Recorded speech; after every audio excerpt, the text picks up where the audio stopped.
heads. Si Bakin, punyet, tintik na mga yan. Mainit ang ulo ko. Kasi Madam Chair, nag-inspect ako eh. Yung presyo naman ng gasolina sa mga NCR, pareho din naman presyo ng gasolina pagdating sa probinsya. So isa yung dapat pag-aralan natin, Madam Chair, na kung gawin na natin across the board because marami rin po nakarating sa ang reklamo, mga kababayan natin from different provinces na sinasabing, bakit pag kami mababa, pag sa NCR, sa Luzon, mataas, kung tutusin yung mga bilihin, halos pare-pareho lang. Yung po yung sinasabi. Pero bago niya, Madam Chair, gusto ko lang makasingit. Ano? Maganda ito pinag-usapan natin na taas po yung sweldo nating mga magagawa. In fact, last June, recently, nagtaas tayo na ng 50 pesos and then ako po yung nagbumungkahi na tataasan natin na up to 300 pesos pa. Now, the problem here is, taas tayo ng taas sa mga sweldo nating mga magagawa, which is just right. Pero wala sa implementation, Madam Chair. Meron tayong mga manggagawa na hanggang ngayon 300 pesos pa lang ang sinisweldo.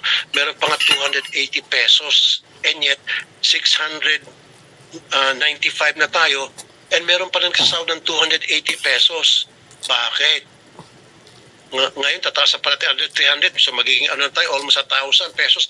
Tataasan na ng 50 pesos ng mga sakim ng mga manufacturing companies ng another 50 pesos.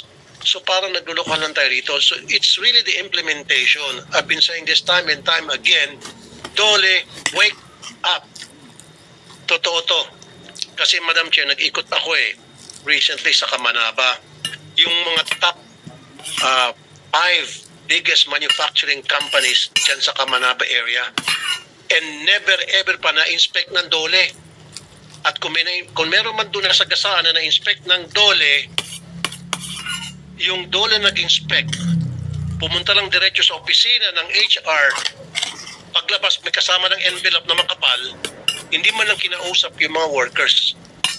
Kaya during the last hearing I was here, I dared Dole na ipresenta sa akin yung pangalan ng mga field inspector sa Kamanaba because i-rating ko sa budget deliberation, pagsisibakin mga yon.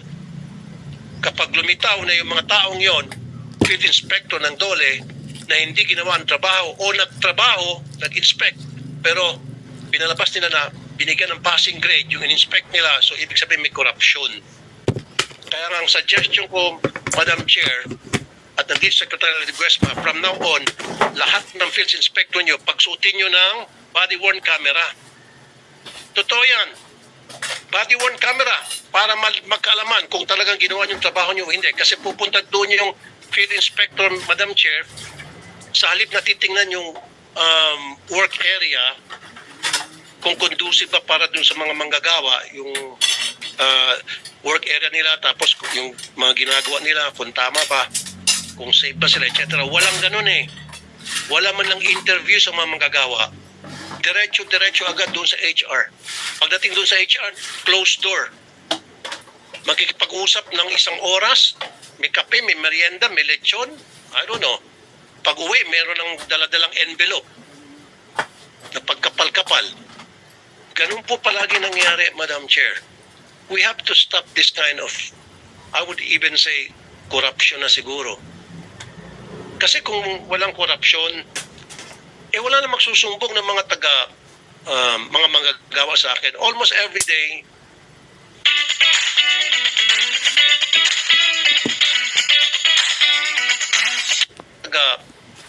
mga manggagawa sa akin. Almost every day, diyan po sa aking action center sa Mandaluyong, pila-pila, and 75 to 80% of those people na pumipila sa akin, mga manggagawa na underpaid, mga security guard na underpaid, mga factory workers underpaid.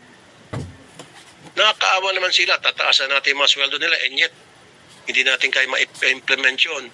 So, Secretary Ledesma, I dare you, kasi kung hindi sa budget deliberation, ipapadefer ko ang budget ninyo, promise. Mark my word, I'll walk the talk. Unless kung binago niya from now on hanggang sa nagkaroon budget hearing, give me a list of your people sa Kamanaba at dito sa Metro Manila, the list of those field inspectors at kung kailan sila nag-inspect at anong nangyari doon sa kanilang ginawa inspection. At kapag nakita ko na naging tamad sila o wala silang ginawa doon sa kanilang inspeksyon o dinoktor nila, I want their heads. Sibakin. Punyet. Lintik na mga yan. Mainit ng ulo. Kasi Madam Chair, nag-inspect ako eh. I went around, nakita ko kalunos-lunos yung kalagayan ng mga manggagawa. Pinagpapawisan, kulang sa safety gear.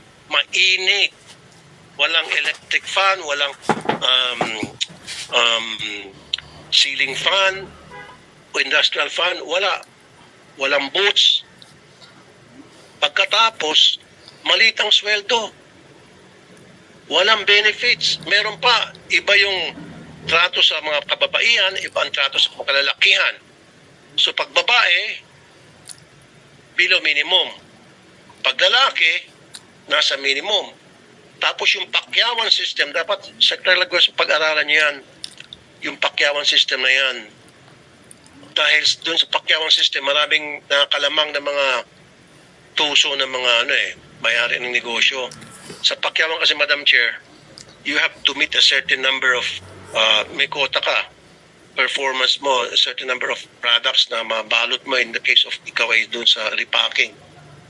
So, yung sinasabi ng mga gawa, they have to work at least 12 to 16 hours para ma-meet lang yung minimum wage. Kasi kung at a regular pace lang sila magtatrabaho, at 8 hours, hindi lang ma-meet yung minimum wage. Hanggang 300 lang sila. So therefore, for them to meet that minimum wage, ulitin ko, 12 to 16, even 18 hours, they have to put. Yun siguro pag-aralan natin.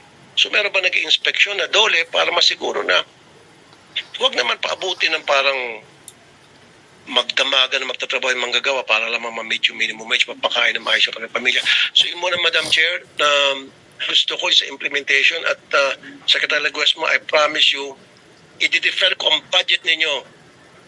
Pag hindi nyo pakita sa akin at pag walang nasibak, gusto ko may masibak din sa dole dahil hindi naman magreklamo sa akin yung mga magagawa kung hindi sila naapi sila ng kanilang mga employer at naapi pa rin sila ng mga taga-dole.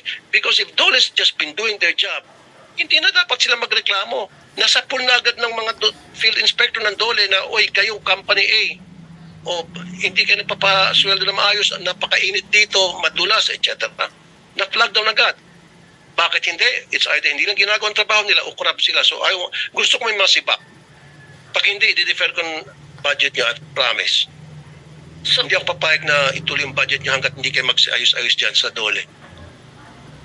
Yes, Senator Tulfo, I think Secretary Laguesma would like to answer. Yes, maraming salamat po, Madam Chair. I took serious note of the manifestation and the presentation made by the good Senator Rapi